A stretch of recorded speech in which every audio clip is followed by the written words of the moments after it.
백설공주라고 하는 동화가 있는데요. 읽어보셨습니까? 들어보셨습니까? 재미있는 동화입니다. 백설공주의 새 어머니이죠. 새 왕비는 매일매일 아침에 일어나서 거울에게 묻는 것으로 하루 일과를 시작합니다. 거울을 보면서 물어보는 것이죠. 뭐라고 물었습니까?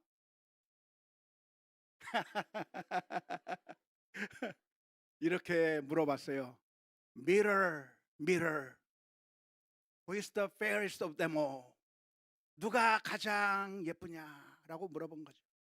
그랬더니 거울이 대답하는 겁니다. 거울이 뭐라고 대답했을까요? My queen, you are the fairest of them all. 당신이 이 세상에서 가장 아름다운 여인입니다. 그 소리를 듣고 하루를 얼마나 행복하게 시작했겠습니까? 그런 삶이 계속 반복되던 이 새 왕비가 어느 날 충격적인 이야기를 듣게 됩니다. 거울에게 물어봤어요. 물어보니까 그 거울이 대답하는 겁니다. Queen, you are full fair. 당신은 정말 아름답습니다. 거기까지만 하고 말았으면 좋았을 텐데 거기다 한마디 더 붙이는 것이죠. But Snow White is 1,000 times more fair than you. 백설공주가 당신보다 1000배나 아름답습니다. 그 이야기를 들은 이 새 왕비는 그날부터 백설공주를 죽이려고 작정을 하는 거죠. 사냥꾼을 보내서 이 아이를 죽이고 그 아이의 심장을 꺼내오라고 이야기를 합니다. 하지만 사냥꾼은 죽이지 않고 멧돼지의 심장을 꺼내서 갖다 주죠. 나중에 죽은 줄 알고 물어봤는데 또 똑같은 대답을 하는 거예요. 그러니까 이번에는 백설공주를 죽이기 위해서 독이 든 빛을 가지고 가서 꽂아서 죽이려고 하기도 하고, 나중에는 무엇까지 주었죠? 독이 든 사과까지 주었다고 하는 이야기. 재미있는 동화가 기억이 나십니까? 기억이 납니다. 어쩌면 사울왕의 모습을 보면 백설공주를 죽이려고 했던 이 새 왕비의 모습을 보는 것 같습니다. 사울왕은 왕으로 등극할 때 백성들이 찬양하면서 좋아했습니다. 특별히 사람들이 암몬 민족에 의해서 몰살당하려고 했던 그 상황 가운데서 사울왕은 군대를 이끌고 가서 그 기브아 사람들을 구원하게 되었을 때 이스라엘 백성들이 이구동성으로 사울왕을 칭송했을 겁니다. 우리가 왕을 잘 뽑았다. 우리가 왕을 잘 세웠다. 그 소리를 들으면서 사울왕은 잘 지내고 있었는데 어느 날 혜성같이 다윗이라고 하는 한 사람이 탄생하게 된 겁니다. 블레셋 민족 앞에서 벌벌 떨고 있고 골리앗을 앞세운 그 블레셋 사람들 앞에서 아무도 대항하지 못하고 있을 때 조그만 꼬마 소년이 단지 물맷돌을 들고 가서 그 골리앗을 쓰러뜨리고 그리고 그 장수를 죽이고 그래서 이스라엘 민족을 구원해냈을 때 이스라엘 백성들이 다윗을 칭송하는 겁니다. 여인들이 노래를 부르는 것이죠. 사울이 죽인 자는 천천히요, 다윗이 죽인 자는 만만히로다. 어쩌면 새 왕비가 거울에게서 들었던 그 대답을 들었을 때의 그 충격이 사울 왕에게 있었을 거라고 생각이 듭니다. 자기가 최고인 줄 알았는데, 내가 이 세상에서 제일인 줄 알았는데 다윗이 더 뛰어나다고 하는 그런 이야기를 거울과 같은 여인들의 입을 통해서 듣게 될 때 사울 왕은 마음속에 시기와 질투가 솟아오르기 시작했습니다. 그 이후의 이야기는 너무나도 비극적인 이야기죠. 사울 왕이 왕으로서 백성들을 돌보고 사랑하고 좋은 왕이 되기보다는 한 사람 다윗을 죽이기 위해서 혈안이 되어 있는 추한 모습으로 변해갔다고 하는 이야기가 사무엘상의 말씀 가운데 기록되어 있습니다. 이 여인들이 이렇게 노래한 게 잘못일까요? 이런 노래를 안 불렀어야 했던 것일까요? 아마 우리 가운데는 그런 생각을 하실 분들이 많이 있을 거라고 생각을 합니다. 왜 여인들이 그런 노래를 불러서 이렇게 되었는가? 하지만 이 여인들이 이런 노래를 불렀던 것은 물론 약간 가사가 좀 약간 수정되면 좋겠기는 하겠지만, 그러나 잘한 사람을 두고서 칭찬하고 탁월한 능력을 보인 사람을 향해서 박수 쳐주고 정말 훌륭하고 탁월한 사람을 위해서 높이는 이런 행동들을 하는 것은, 그것은 아주 건강한 모습이라고 말할 수가 있습니다. 사실 우리 공동체는 어떻게 되어야 하는가? 좋은 공동체는 어떤 공동체인가? 어떤 공동체가 좋은 공동체일까요? 누가 선한 일을 한다고 하면, 누가 착한 일을 한다고 하면 그 사람을 박수 쳐주고 잘했다고 칭찬해주고 하는 공동체가 좋은 공동체. 만일 누군가 악을 행했다 그러면 어떻게 해야 됩니까? 하지 말라고 해야 되고, 그런 일을 하면 안 된다고 이야기하고 제지하는 공동체가 좋은 공동체인 거죠. 좋은 공동체를 어떻게 만들어 나가는가? 권선징악을 하는 게 좋은 공동체가 되는 길입니다. 누군가 헌신을 했다고 한다면 그 헌신한 것에 대해서 박수 쳐줘야 되고, 누군가 나쁜 짓을 한다고 한다면 하지 못하게 말려야 되는 게 좋은 공동체가 되는 길이라고 할 수가 있는 것이죠. 나쁜 공동체, 망해가는 공동체는 어떤 공동체이겠습니까? 누군가 착한 일을 하고 선한 일을 했어도 무시하는 겁니다. 아무도 알아주지 않는 겁니다. 그냥 관심이 없는 겁니다. 그런데 악을 행하고 잘못을 하는 그런 사람이 있어도 제지하지 않는 겁니다. 그냥 내버려 두는 겁니다. 악을 행하고 있음에도 그냥 방치해 두는 그런 공동체는 망하는 공동체라고 할 수가 있는 것입니다. 문제는 무엇인가? 권선징악의 그런 반응들이 나올 때 그것을 받아들이는 우리들의 마음이 어떠해야 하는가가 중요합니다. 만일 이 여인들이 사울이 죽인 자는 천천히요 다윗은 만만이라고 했을 때, 다윗이 그 소리를 듣고 그럼 그렇지 내가 최고야, 교만한 마음을 가지고, 그리고 자신을 뽐내고자 하는 마음을 가지고 교만의 길로 갔다고 한다면, 그것은 다윗의 마음이 만일 그렇게 되었다고 한다면 그건 다윗의 문제인 거예요. 다윗이 잘못하고 있는 거예요.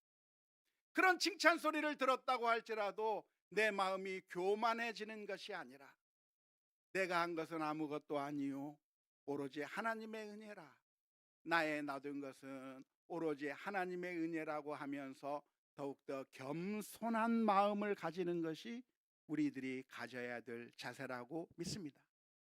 뿐만 아니라 만일 그런 이야기가 나온다고 한다면 시기와 질투 가운데서 다윗을 죽이려고 하는 그런 마음을 가질 것이 아니라, 그런 사울 왕과 같은 마음이 아니라 어떤 마음을 품는 것이 옳겠습니까? 요나단과 같은 마음을 갖는 게 바른 마음인 것이죠. 그런데 많은 사람들이 잘못 생각하는 겁니다.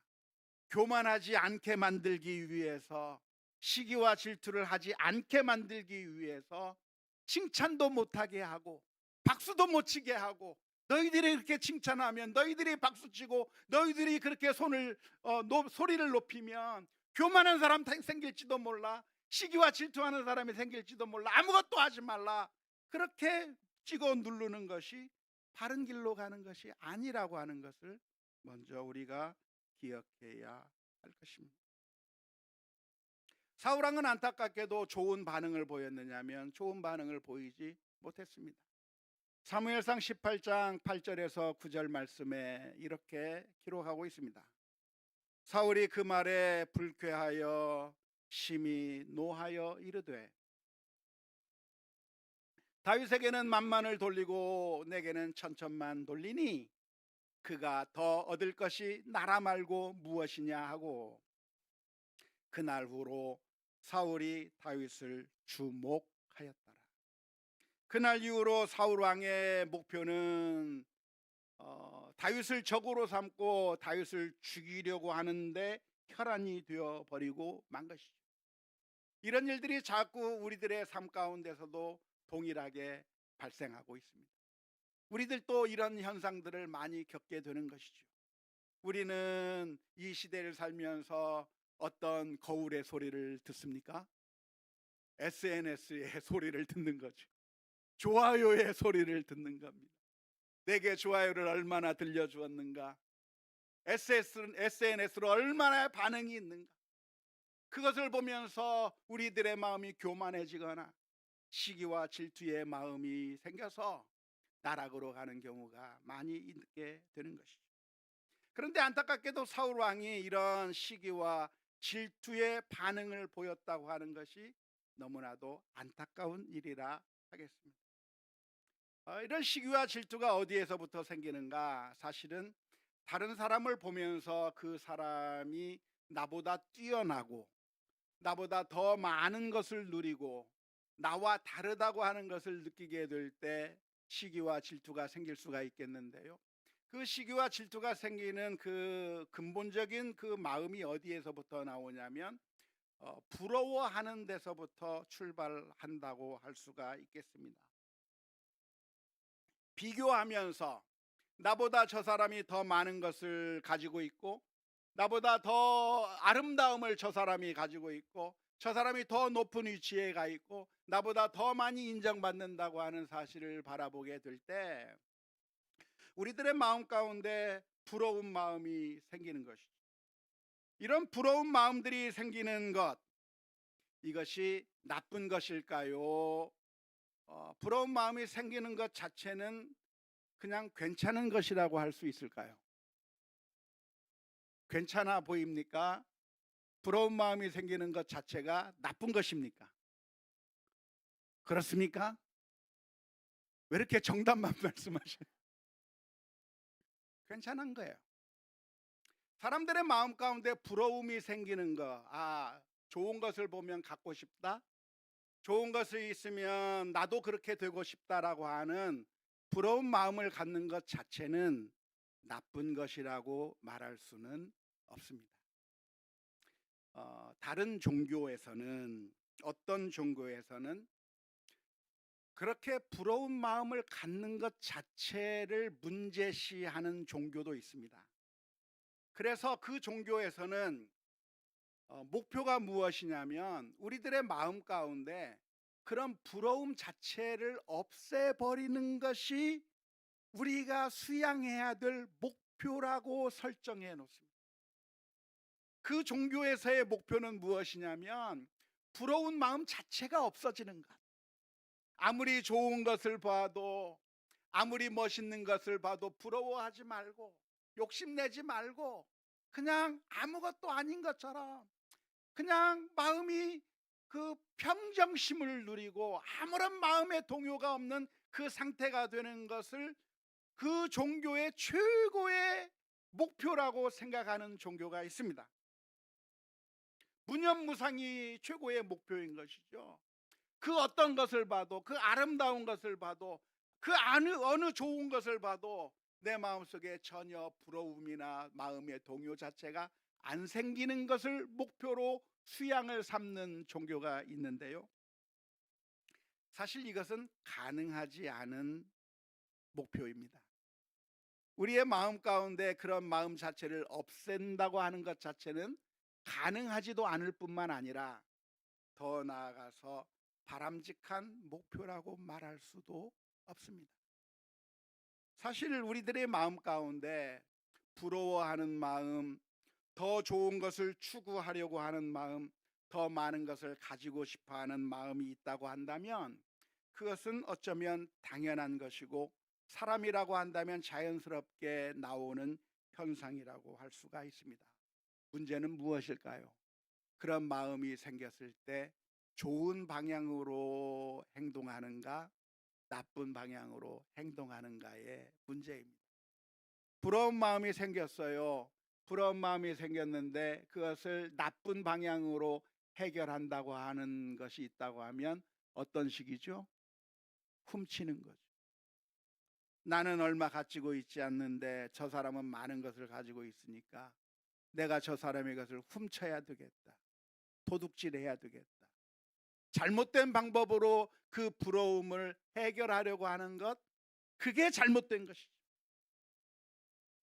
하지만 좋은 쪽으로 그 부러움을 표현할 수가 있는데 어떤 쪽으로 표현할 수가 있겠습니까? 그 부러움을 내가 더 발전할 수 있는 선한 동력으로 삼는 거예요. 내 옆에 있는 아이가 공부를 잘해요. 나는 그만큼 성적이 나오지 않아요. 그런데 그 부러움을, 나도 저렇게 되었으면 좋겠다고 하는 그 간절한 소망을 마음의 동력으로 삼아서 나도 더 열심히 공부하는 거예요. 나도 저 아이보다 더 나은 성적을 얻기 위해서 더 많이 노력하는 것이죠. 그래서 부러움이라고 하는 것은, 무엇에 대한 갈망이라고 하는 것은 그 자체로 나쁜 것이 아니라 내가 더 열심히 노력하고 내가 더 나은 사람이 되게 만들기 위한 선한 동력으로 얼마든지 사용될 수 있는 것이라고 할 수가 있겠습니다. 하지만 대부분의 사람들은 어떤 마음을 갖게 되는가? 부러운 마음을 좋은 방향으로 발전시키는 것이 아니라 나쁜 쪽으로 발전하게 되는 것이죠. 그래서 다른 사람의 것을 훔치거나 아니면 잘못된 방법으로 시험지를 훔쳐와서 그래서 만점을 맞으려고 하거나 아니면 사기를 치거나 남의 돈을 빌리고 갚아주지 않거나 이런 잘못된 방법으로, 하나님께서 금하시는 방법으로 해결하려고 한다고 하면 그것은 잘못된 방법으로 우리들의 부러움을 해결하려고 하는 것이라 하겠습니다. 뿐만 아니라 어떤 방법으로 나타나면 잘못된 방법일까요? 그게 바로 시기와 질투로 나타날 때 잘못된 방향으로 우리의 부러움이 표현되는 것입니다. 사울왕이 지금 그랬습니다. 이 다윗을 바라보면서 저 다윗이 나보다 더 칭송을 받고 저 다윗이 나보다 더 탁월하다고 하는 그 모습을 보면서 어떻게 하면 다윗을 죽여버릴까, 어떻게 하면 없앨까를 고민하고 상대방을 미워하고 증오하는 가운데 없애버리려고 하는 표현을 했다고 하는 것이 안타까운 일이라고 하겠습니다. 시기와 질투는 괜찮은 것이 아니라 그것은 악한 것입니다. 부러워하는 것 자체는 괜찮을 수 있는 것이겠지만 그 부러움이 넘어서서 시기가 되고 질투가 되고 한다면 그것은 아주 악한 것이 될 텐데요. 성경은 시기와 질투에 대해서 뭐라고 가르치고 있는가? 베드로전서 2장 1절에서 2절에 이렇게 표현하고 있습니다. 그러므로 모든 악독과 모든 기만과 외식과 그리고 무엇과 시기와 모든 비방하는 말을 버리고 갓난 아기들 같이 순전하고 신령한 젖을 사모하라. 이는 그로 말미암아 너희로 구원에 이르도록 자라게 하려 함이라. 우리가 버려야 될 게 무엇이에요? 시기와 질투를 버려야 되는 거예요. 믿습니까? 잘 안 믿는 것 같은데 옆에 사람에게 얘기해 봅시다. 시기와 질투를 버립시다.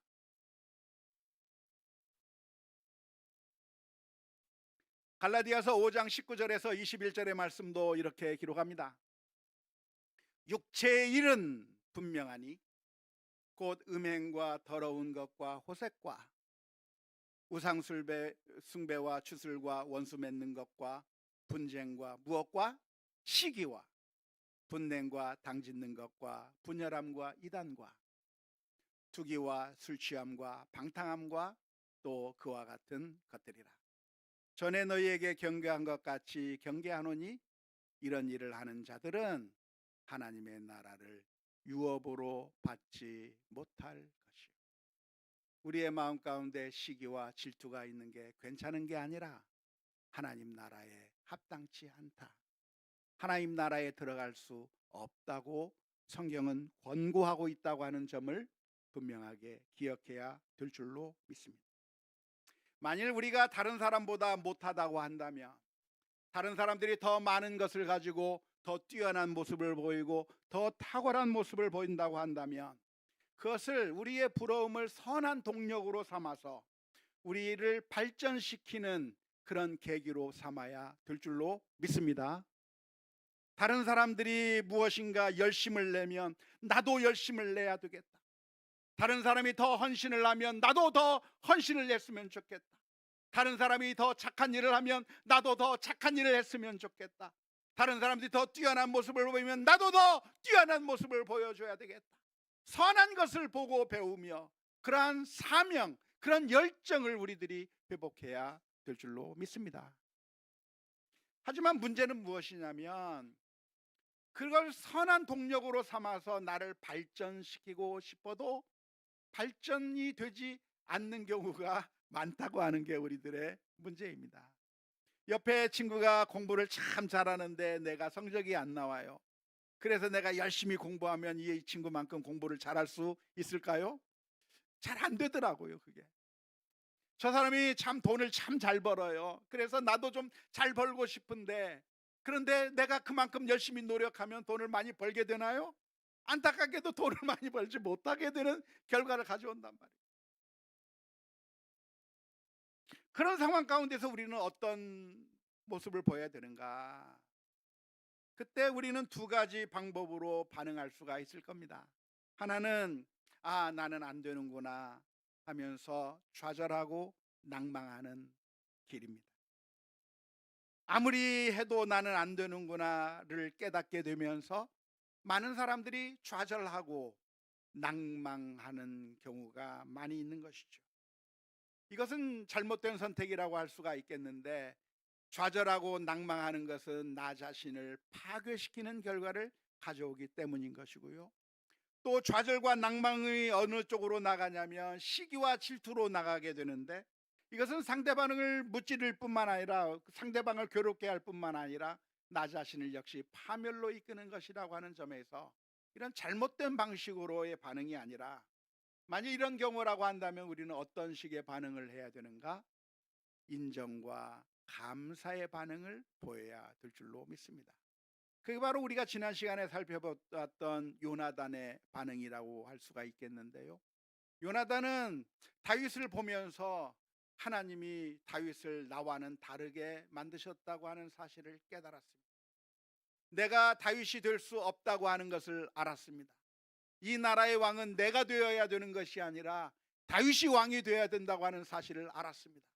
그래서 다윗을 죽이려고 한 것이 아니라 친구를 삼은 거예요. 하나님의 그 섭리와 하나님의 손길을 인정하고, 하나님이 나를 다르게 만드셨구나, 다윗을 이렇게 만들고 나를 이렇게 만드셨구나, 다르다고 하는 하나님의 섭리를 인정하고 감사하며 친구를 삼는 선택을 했던 것이 바른 선택이라 하겠습니다. 하나님께서 우리를 다 천차만별로 만드셨습니다. 이 세상에 누구도 다 똑같은 사람이 없고 다 다르게 만들어 놓으셨는데요, 하나님께서는 그 사람들 한 사람 한 사람마다 거기에 맞는 하나님께서 필요에 따라서 우리들을 다양하게 창조하셨다고 하는 사실을 인정해야 되는 것이죠. 우리 육체만 해도 마찬가지인데요, 우리의 몸에 눈이 있고 코가 있고 입이 있고 귀가 있고 머리카락이 있고 얼굴에 붙어 있는 게 참 많죠. 그런데 이것들이 서로가 서로를 시기하고 질투하면서 똑같아지려고 한다면 어떻게 될까요? 서로 눈이 되고 싶어서 얼굴에 다 눈만 잔뜩 있고 코도 있고 없고 입도 없고 귀도 없으면 어떻게 돼요? 괴물이 되는 거죠. 우리는 어떻게 돼야 되는가? 우리는 하나님께서 만들어 주신 그 차이를 인정하고 하나님께서 주신 그 사명의 자리에서 감사하며 순종하고 나아가는 그런 믿음의 결단들이 있어야 될 줄로 믿습니다. 안타깝게도 사울은 어떤 선택을 했는가? 사울은 시기와 질투의 선택을 했습니다. 이것은 백해무익한 선택이고 상대를 죽일 뿐만 아니라 나 자신을 죽이는 선택인데, 내게서 기쁨이 사라지고 나는 외롭게 될 수밖에 없고 결국 내가 메말라 갈 수밖에 없는 선택이었다고 할 수 있습니다. 백해무익한 선택인데 왜 백해무익한 선택을 하게 되는 것일까요? 시기와 질투하는 것은 문제를 해결할 수도 없고, 시기와 질투라고 하는 것은 결국은 나를 파멸시키는 것이 시기와 질투인데, 왜 우리는 시기와 질투를 하게 되는 것일까요? 그것은 우리의 마음 가운데 하나님이 자리하고 있는 것이 아니라 이 세상의 썩을 것들을 우상으로 삼고 있기 때문에 그렇습니다. 우리들의 마음 가운데 돈이 우상이 되면, 우리들의 마음 가운데 명예가 우상이 되면, 사람들로부터 박수받는 것이 우상이 되면, 사람들로부터 인정받는 것이 우상이 되면, 그러면 그때부터 시기와 질투가 나오게 되어 있는, 만일 하나님이 우리의 하나님이라고 한다면, 우리의 마음의 왕자 가운데 하나님이 다스리고 있다고 한다면, 하나님이 우리에게 주신 것을 바라보며 감사와 찬양으로 반응할 텐데, 하나님이 빠져버리고 우리의 마음 가운데 썩어질 것들이 우리의 마음의 중심에 있다고 한다면, 그러면 결국 시기와 질투밖에 나오지 않는다고 하는 것입니다.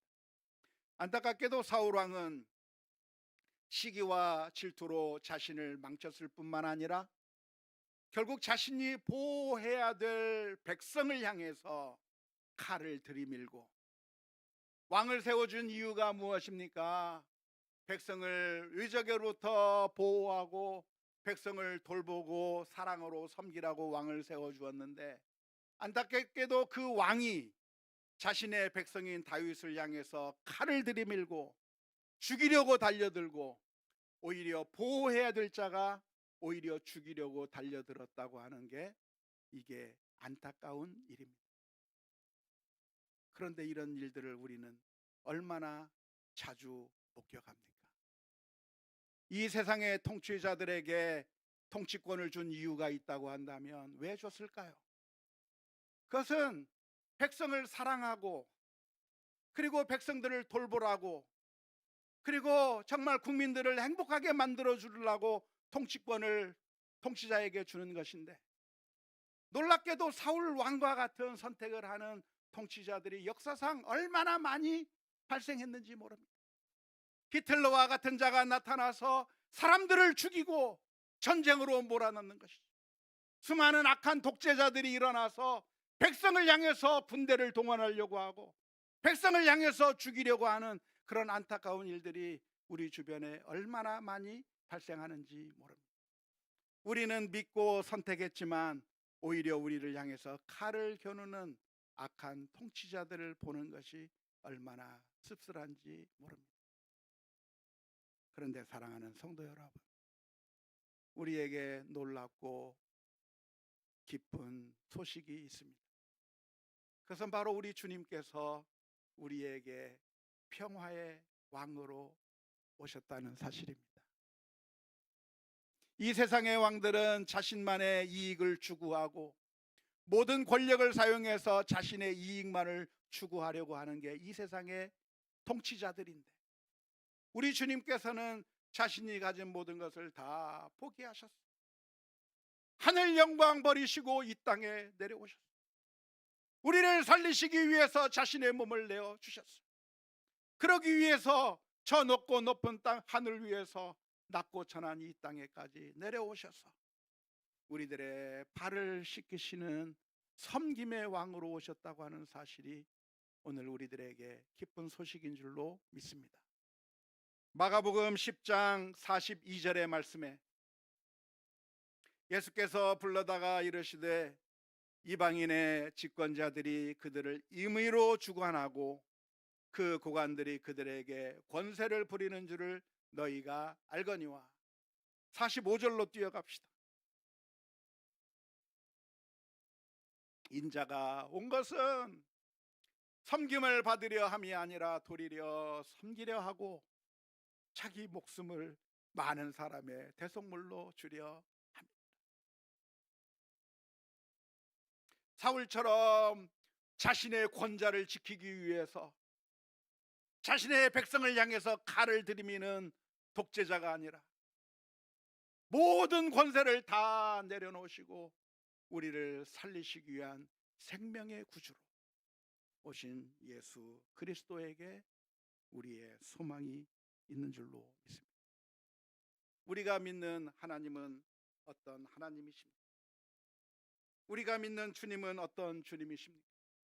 우리 주님은 마치 우리 할머니와 같은 분이에요. 우리 주님은 어떤 주님이신가?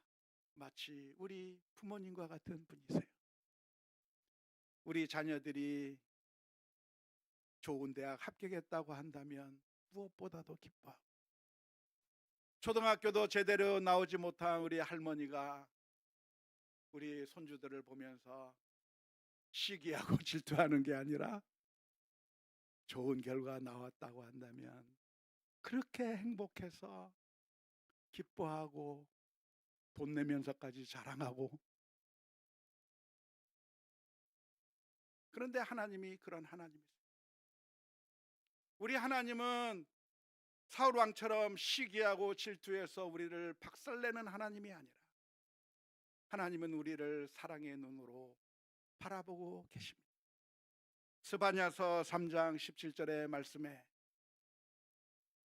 너의 하나님 여호와가 너희 가운데 계시니 그는 구원을 베푸실 전능자이시라. 그가 너로 말미암아 기쁨을 이기지 못하시며 너를 잠잠히 사랑하시며 너로 말미암아 즐거이 부르며 기뻐하시리. 하나님께서는 우리가 선한 길로 가는 것, 우리가 하나님의 뜻에 따라 사는 것, 우리가 더 잘 되는 것을 보고 기뻐하시며 사랑의 눈으로 바라보신다고 하는 사실을 기억하면서 오늘 또 믿음으로 걸어가는 우리 모두가 다 되어야 될 줄로 믿습니다. 이 세상에서 사람들이 시기하고 질투한다고 해서 괴로워하지 마세요. 하나님께서 사랑의 눈으로 바라보고 계시기 때문에. 사람들이 이 세상에서 너는 실패자라고 비아냥거리고 너 같은 사람은 아무 가치가 없다라고 손가락질한다고 해서 괴로워하지 마세요. 아니, 스스로를 생각하면서 나는 왜 이렇게 못났을까? 나는 왜 이것도 못하고 저것도 못하는가? 그렇게 생각하지 마세요. 하나님은 우리를 너무나도 사랑하셨기 때문에, 정말 소중하게 여기셨기 때문에 그 하나밖에 없는 그 아들을 이 세상에 내어주셔서 우리로 하여금 하나님의 자녀로 회복시켜 주시는 줄로 믿습니다. 그래서 오늘 저와 여러분들이 이 성탄의 기간에 하나님을 묵상하는 가운데 믿음으로 결단하고 주님 바라보며 믿음으로 승리하는 귀한 백성들이 다 될 수 있기를 주님의 이름으로 축원합니다.